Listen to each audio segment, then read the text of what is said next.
Fala turma, hoje estamos iniciando mais um podcast aqui do Seu Joelho, nosso segundo episódio, e hoje eu estou com um convidado para lá de especial, que é o nosso amigo Rafa. Rafinha, um prazer enorme estar te recebendo aqui na K Sports. Eu considero o Rafa aí um fisioterapeuta da nossa nova geração, né? Trabalha aí com categoria de base, vai trazer muito conteúdo para nós aqui, eu tenho certeza que vai agregar muito. Vou deixar ele se apresentar para vocês e muito obrigado já por aceitar o convite, Rafa. Pô, Caio, primeiramente agradeço, o convite de estar aqui hoje, conversando um pouquinho com vocês e trocar essa ideia massa sobre fisioterapia e fisioterapia no futebol, que é o que eu tanto amo e faço, né? Me apresentando, eu sou Rafael Schmidt, sou fisioterapeuta do Figueirense Futebol Clube, trabalho hoje como responsável das categorias de base do clube, sou mestre em fisioterapia pela UDESC, recém-mestre, cruzinho ainda, mas mestre em fisioterapia pela UDESC, também tenho especialização em fisioterapia ortopédica e esportiva. E hoje meu foco principal de atuação é o futebol, trabalhar com futebol e principalmente nas categorias de base, ali do Figueira. O Rafa trabalha com categoria de base e isso bate muito com o que a gente faz, Rafa. Já fazem mais de 10 anos aí que a gente trabalha com futsal de base, né? E a gente tem esse contato muito próximo, nós dois, por conta dos atletas de futsal que começam lá no sub-7, sub-8, sub-9, vão desenvolvendo lá no futsal, né? Seja na PAF, na Elase, e aí vão chegando lá no Figueirense. E aí bate, né, esse convívio que nós temos com os menininhos de 7, 8, 9, 10, 11 anos. Quando eles caem lá no Figueirense, eles caem já junto contigo e a gente tem esse contato porque a gente conhece todos esses meninos, né? E vendo, né, Rafa, o teu trabalho dentro do clube, nas categorias de base, a gente sabe que nós temos diversas pressões, né? Então a pressão do próprio atleta, às vezes do empresário, que com essa idade a gente já tem empresário em cima dele, e principalmente a pressão dos pais, né? E trazendo o nosso assunto para a área de joelho, Rafa, que é o que a gente fala mais aqui dentro dos nossos conteúdos, qual que é a incidência de lesão, né? O que tu tem de lesão lá, o que tu pega de mais lesão nos atletas jovens, e dependendo dessa idade, se é do 12, do 14, do 16, qual que é a lesão que vocês têm mais como incidência dentro do esporte? Então, Caio, cara, a incidência geral de lesões no futebol, ela é bem característica, né? Então, se a gente pega os estudos que falam sobre a incidência de lesões no futebol geral, futebol profissional, normalmente os estudos são elaborados, a gente tem a lesão muscular como dominante e suprema, assim, né? Sendo a lesão de posterior de coxa a mais discrepante, assim, com maior incidência. Só que quando a gente olha para as categorias de base, já tem um caráter um pouco diferente, assim, muda um pouco o padrão das lesões. E isso também a gente encontra de categoria por categoria. Então, lá hoje no clube a gente tem 3 categorias grandes, que é o sub-15, o sub-17 e o sub-20. Além disso, a gente também tem o sub-14, alguns meninos sub-16 ali. Mas as grandes categorias a gente diz que é o sub-20, sub-17 e sub-15. E se a gente olha individualmente para cada uma, a gente já tem grandes diferenças, assim. Parecem até esportes diferentes se a gente for olhando só para a incidência de lesões como um todo, né? Então, no sub-15, por exemplo, é muito difícil a gente ter uma lesão muscular. Que quando a gente olha para o futebol como um todo é a mais comum, no sub-15 é muito difícil. A gente tem isso porque a velocidade do jogo, a intensidade do jogo é muito menor no sub-15. A musculatura dos atletas ainda não é totalmente desenvolvida, então eles não fazem sprints em alta velocidade ainda como os atletas profissionais. Então a exigência, a demanda física da partida e do jogo é muito menor, dos treinamentos também. No sub-15 a gente tem muito mais lesões de contato, como traumas, choques, contusões, porque os meninos ainda também não têm aquela consciência corporal já totalmente formada, então é muito mais traumas, contusões, entorse de tornozelo, às vezes, que a gente mais vê no sub-15. Fraturas, às vezes acontece, a categoria que mais tem fratura é o sub-15, disparado, por conta das lesões de contato e traumas. No sub-17 a gente já muda um pouquinho, essas lesões de contato já diminuem mais, a gente tem muita entorse de tornozelo, começa a aparecer as primeiras lesões de cruzado, de joelho ali, e no sub-20 já é muito mais parecido com o profissional, assim, a lesão muscular é predominante, é a lesão com maior incidência, assim, os atletas já são mais similares aos jogadores do profissional, assim, né? Eles já chegam a estar tratando jogando com o profissional, perdão? Alguns sim. Alguns jogadores da nossa categoria sub-20 oscilam muito em treinamentos com a equipe profissional. Hoje mesmo vou dar um exemplo que 3 atletas do sub-20 subiram para treinar com o profissional, e aí na semana que vem descem ou ficam intercalando 3 vezes por semana. O profissional gosta porque vê mais os meninos, então vê como que eles se comportam no treino no profissional, também ajuda a completar o treino lá, né? E para os meninos também é muito enriquecedor porque já tem essa vivência de estar treinando com a equipe profissional e estar no departamento de cima, né? Então os atletas em si já parecem muito mais com jogadores profissionais, desenvolvidos fisicamente, então as lesões musculares acabam predominando mais. As lesões de joelho como um todo, se a gente olhar para todas as categorias de base, no sub-15 é extremamente difícil ter uma lesão de ligamentar assim de LCA. a gente começa a ver mais ali no sub-17 e no sub-20. E a lesão de cruzado, a lesão de joelho como um todo, elas chamam muita atenção, né? Tu sabe melhor do que ninguém. Sim. E o pessoal que está acompanhando o podcast também acredito que saiba o quanto ela chama atenção, ela é impactante. Por conta do tempo de afastamento, prejuízo financeiro que isso gera para o clube, para o menino, para todos os contextos que estão envolvidos, né? E ela chama muita atenção, só que ela não é com maior incidência, assim. Só que eu brinco que sempre vai ter um cruzado tratando lá no DM. Porque como é uma lesão de tempo de afastamento muito grande, quando um está saindo, acaba se machucando o outro de outra categoria, são muitos atletas também, né? Então a gente tem 100 atletas hoje nas categorias de base, e aí a gente sempre vai ter um menino tratando ali no DM. E é comum a gente ver essa incidência maior de lesões de cruzado nas categorias de base, porque se a gente pega os estudos, até estudos grandes, assim, que jogadores profissionais, jogadores das categorias de base, a incidência maior de lesões de cruzado é em jovens de até 25 anos, além dos 15 aos 25 anos. Então é normal a gente ver esses jogadores jovens ali tendo lesões de cruzado. Até agora a gente está tendo um boom aí no futebol profissional como um todo, né? E a grande maioria são atletas jovens, atletas que estão subindo profissional agora, que estão tendo lesões ou até relesões, né? Então é normal os jogadores nessa faixa etária sofrendo com essas lesões de cruzado. Então na base lá a gente sempre tem alguns tratando. Hoje a gente está com três reconstruções de ligamento cruzado em andamento, né? Cada um na sua fase. A gente tem 3 ativas divididas entre as categorias lá do clube. Ô Rafa, legal, né? E a gente vê, cara, cada vez mais, né, o jovem tendo lesão do joelho, né? Eu vejo assim, lógico, a gente começa lá de baixo com a lesão do joelho lá do crescimento, né? A famosa Osgood-Schlatter, né? Que é uma lesão bem comum dentro do esporte, principalmente no futsal, que é a nossa área.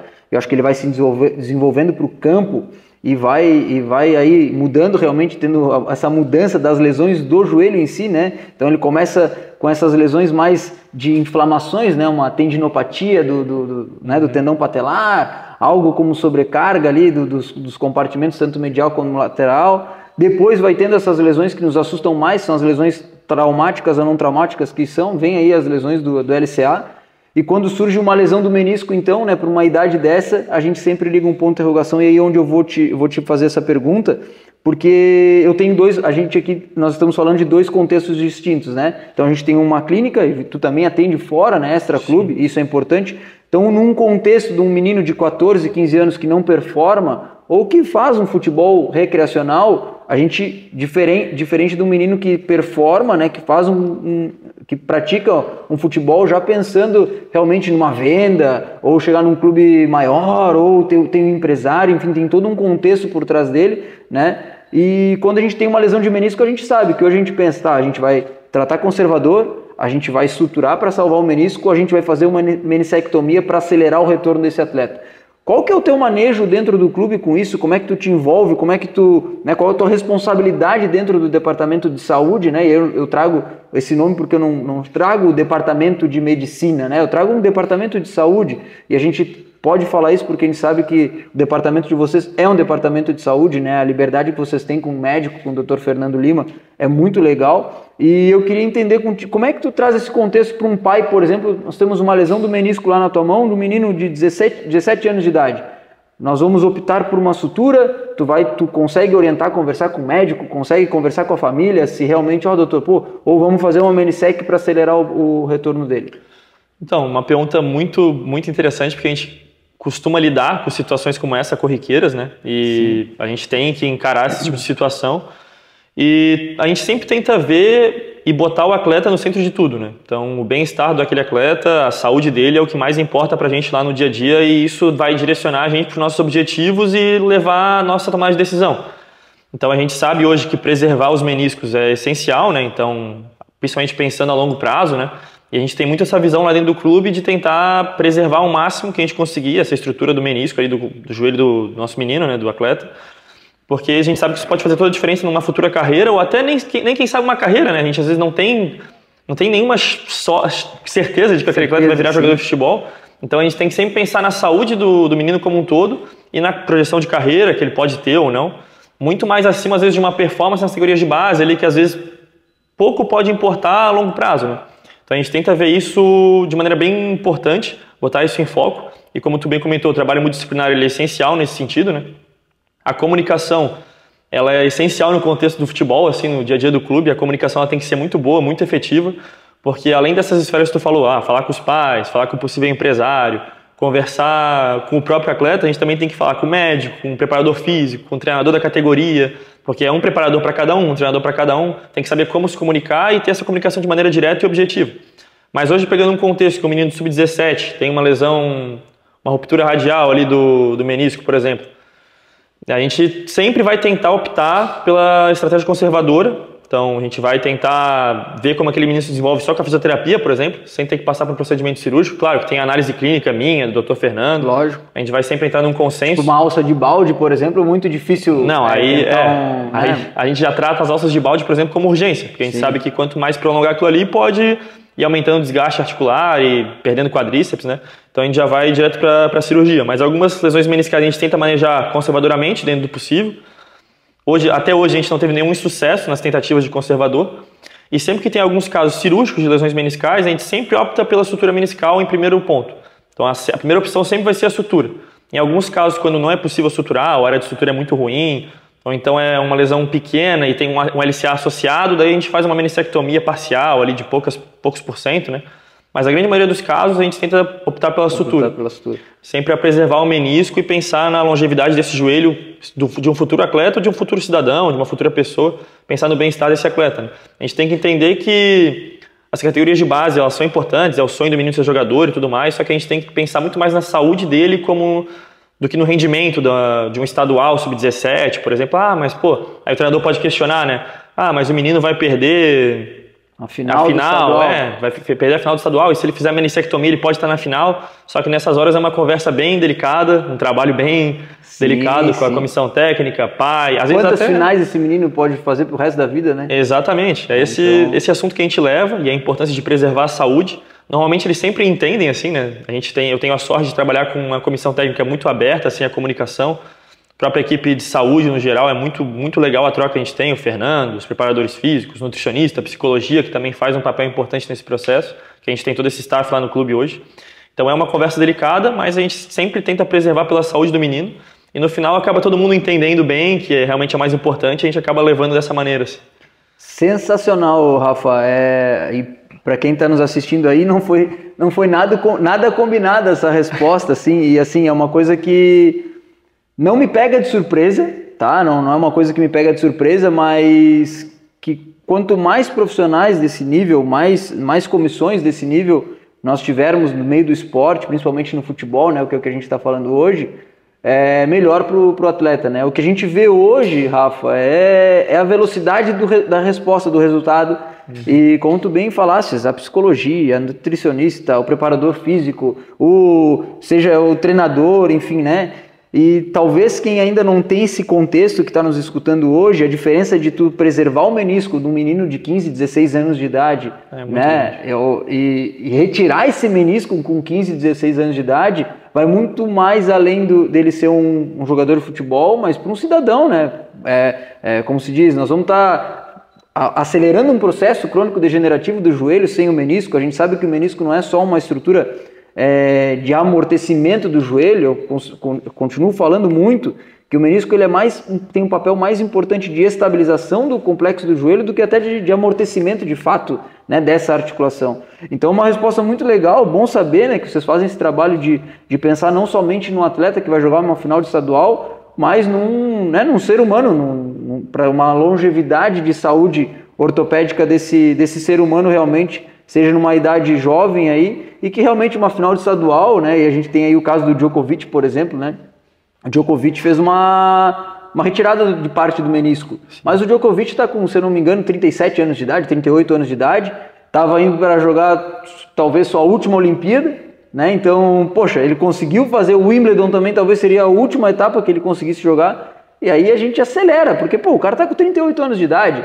é diferente com o Djoko com 18 anos de idade. Então quando a gente fala de categoria de base, eu acho que é muito legal deixar isso bem fixado para quem está nos assistindo, que o atleta de base, a gente precisa entender ele como ser humano, né? E não como performar a última final do estadual, e às vezes tem uma pressão dos pais e tal, e essa comunicação, né, essa facilidade que nós temos como fisioterapeutas às vezes de se comunicar, isso vai deixar ele mais longevo. Talvez os pais ficam mais bravos conosco, né? Porque ele não vai jogar, mas lá no futuro ele vai nos agradecer, né? Então, sim, no final, acho que eles sempre acabam como se diz, nos entendendo.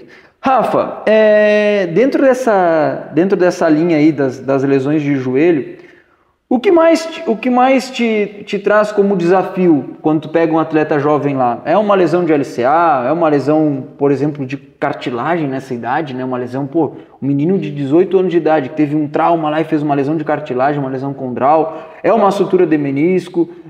Qual que é teu maior desafio a nível de lesão? Já puxando depois a lesão que te desafia mais, qual que é o teu maior desafio em estar tratando um atleta jovem, né? Que é diferente de tratar um adulto? Totalmente diferente. E assim, acho que o mais desafiador é lidar com o menino como um todo, assim, né? Porque lá no contexto do clube tem muitos meninos que não têm o suporte familiar aqui, por exemplo. Então eles não têm esse contexto que a gente tem, que a gente está com a família aqui perto, tem todo o suporte diferente. Muitos meninos estão lá em busca de um sonho, então eles estão lá dando tudo de si, em busca desse sonho de ser jogador de futebol profissional e mudar a vida da família, mudar a sua própria vida, sua própria realidade, né? Então, todos os dias eles vão lá treinando com isso em mente, tendo esse objetivo. E às vezes para o menino, para o jovem atleta encarar uma lesão de cruzado, por exemplo, é aterrorizante, é como se fosse o fim da vida, assim. Então, acredito que um dos principais desafios seria tu manejar esses fatores emocionais também, biopsicossocial como um todo daquele menino naquele contexto, para tentar tirar ele do buraco, claro, com todo o suporte multidisciplinar, como eu comentei, né, o setor da psicologia e tudo mais. Só que a gente também está lá todo dia com ele, todos os dias. Então a gente tenta sempre puxar para cima, tentar tirar ele dessa situação, porque muitas vezes quando eles têm uma lesão de cruzado, eles pensam que é o fim da vida, que vão ser dispensados, que acabou o sonho, que nunca mais vão voltar a jogar futebol, porque ainda tem muita coisa na televisão falando que a lesão de cruzado é fim de carreira, o jogador nunca mais volta como ele era mesmo, porque o Paulo Henrique Ganso, porque não sei quem, e o meu joelho vai não sei o quê, e assim vai, né? Então eles têm muitas crenças. Tem muitas coisas que eles já vêem na internet, informações negativas, assim, né, que levam eles a ter percepções ruins da situação deles. Então é bem desafiador tu lidar com esse processo. Então, diferente de um atleta profissional, que ele já tem a certeza da carreira dele, ele já é um profissional, ele tem estabilidade financeira, ele tem todo um suporte diferente do que a gente encontra nas categorias de base. Então o menino ali na base, ele passa por uma cirurgia de cruzado, a família está toda no Amazonas, e ele passa por operação, fica aqui sozinho, em alojamentos, em condições assim que não são as excepcionais, né? Em realidades diferentes, assim, lutando pelo sonho deles e passa por essa situação. Então acaba sendo bem difícil mentalmente, olhando para esse lado biopsicossocial, é um grande desafio, né? E eles têm sempre essa incerteza de se vão conseguir virar jogador, se isso aí vai limitar e vai acabar com o sonho deles, né? Então é bem desafiador nesse sentido. A reabilitação como um todo, o contexto das categorias de base, assim, ele acaba sendo mais desafiador, porque a gente não tem, às vezes, todo o suporte que uma equipe profissional tem, jogadores profissionais têm. Então, hoje eu sou fisioterapeuta único lá do Figueira, nas categorias de base, então sou responsável por todas as categorias. Fica 6 horas, Rafa? 8? Normalmente período da manhã ali, né? Então fico a manhã inteira, vejo os meninos todos os dias, de segunda a sábado, às vezes domingo, às vezes à tarde, né? Algumas exceções. Mas acaba sendo desafiador porque às vezes é muita demanda, a gente tem que se virar na logística, são 3 cruzados, 2 lesões musculares, 3 entorses de tornozelo, todo mundo tratando ali e eu tratando todo mundo. E assim a gente tem que se virar nesse sentido e tem que prescrever muito bem exercício, conseguir entender muito bem de cada um, ter bastante raciocínio clínico, mão e vamos embora, né? E bastante criatividade, né, Rafa? Bastante criatividade. Às vezes o contexto não oferece muito, então tu tem que tirar bastante daquilo que tu tem para conseguir entregar o melhor para todos, né? Eu acho que o que ninguém entende, né, Rafa? Isso é legal falar, porque eu conheço lá a estrutura, né? Conheço muito bem o Rodrigo, o Marquito, enfim. Galera lá, graças a Deus, a gente tem uma amizade muito grande e longeva, né, com a galera de lá. E o que ninguém entende é que, além da dificuldade que o atleta tem da lesão que ele teve, né? Poxa, um LCA agora tá falando, o LCA cai nele, cruzado, tem a dificuldade do profissional que está lá, porque é diferente tu pegar e ficar 4 horas tu e o jogador todos os dias, né? Tu e um jogador. Sim. E agora o desafio do fisioterapeuta às vezes ninguém entende. Todo mundo entende, porque não sei o quê, porque o atleta que machucou. Cara, e o fisioterapeuta? O que o fisioterapeuta está fazendo? Como é que o fisioterapeuta se alimenta? Que horas que ele chega no clube? Né? Ele tem tempo para descansar, ele tem tempo de tomar um café durante o tratamento, né? Ele tem estrutura para isso, arrebentou uma borrachinha. Como é que o fisioterapeuta faz? Ele liga e o clube já manda a borrachinha amanhã? Ou ele tem que amarrar uma borrachinha? E eu sei porque, a gente trabalha aqui dentro de uma clínica que é particular. E nós temos não a mesma dificuldade, mas nós temos dificuldade aqui também. O eletrodo que está descolando, será que eu ligo amanhã e tenho que trazer um eletrodo novo? Será que lá no clube tem essa condição? A gente sabe que dentro de uma empresa, né, o clube virou uma empresa, eu preciso pedir, solicitar, até fazer um orçamento, não vai chegar assim tanto material como chega dentro de uma clínica particular, né? E eu acho que isso é importante ressaltar, Rafa, e parabenizar, enaltecer realmente o trabalho do fisioterapeuta, porque eu vejo muita gente às vezes criticando, né? Ah, porque a base não sei o que, porque não sei o que, porque o fisioterapeuta, porque lá no clube machucaram um monte de jogador, porque... E eu sou daquele cara que eu não bato em fisioterapeuta de clube. Eu odeio bater, odeio falar, porque o clube teve 10 lesões musculares. Cara, como é que vocês... Porque você só vê o contexto do atleta. E o contexto do fisioterapeuta? Não, por exemplo, no teu caso, tu vai todo dia, aí tu pega um cruzado de um atleta de 19 anos, tu pega um cruzado de um atleta de 18 anos, que, por exemplo, já teve outra lesão no outro lado do cruzado, por exemplo, né, que tem expectativa de pai, de família, de empresário, aí tu pega um entorse de tornozelo que não está evoluindo, pega uma lesão muscular que não está legal, pega uma dor lombar, enfim, tu tem que entender de todas as lesões, os caras chegam praticamente todos nos mesmos horários lá para tu atender, né, na condição que tu tá lá, então, além do desafio da lesão e tudo mais, eu digo que tem o desafio do fisioterapeuta. E quando a gente tem um fisioterapeuta, não só como, né, como o Rafa aqui, que está aqui no nosso podcast, mas como todos os outros fisioterapeutas, talvez do nosso país, que trabalham em categoria de base, né, a gente pode estar falando de nós aqui, porque a gente está nesse contexto, a gente entende melhor, esse desafio é o mais importante, né, Rafa? E eu acho que é legal tu comentar isso, pô, Kainé, cara, é uma rotina desgastante, né? E eu acho que esse é um desafio talvez que faz tu passar por ele para depois tu ver a lesão, para depois tu fazer o cara voltar ao esporte, porque tudo tem uma fase, mas eu acho que a gente nunca olha pro Rafa, né? A gente só olha pro João que machucou, pro Miguel, pro não sei quem, mas o Rafa fica meio que lá nos bastidores, quando o cara volta, eu brinco, né? O cara volta, ele agradece todo mundo lá e tal, o fisioterapeuta ele agradece também, mas a gente fica lá no bastidor batendo a palma, pô, que bom, e isso é um gol para nós, né, como se fosse um jogador de futebol. Totalmente, e acho legal que tu falou isso, enaltecer essa situação, porque realmente é uma rotina bem desgastante, né, então é uma realidade que às vezes muitas pessoas não têm noção, né, então a gente tem que ser muito criativo, se virar muito, tem que gostar muito do que faz, gostar muito mesmo. Muita gente olha pro futebol, olha pro fisioterapeuta de futebol e pensa, pô, esse cara tem o trabalho dos sonhos, assim, esse cara... Pô, eu quero trabalhar onde esse cara trabalha, eu quero trabalhar no futebol também, mas tem que gostar muito mesmo, tem que gostar da rotina, que não tem rotina, né? Já começa por aí, então tem dias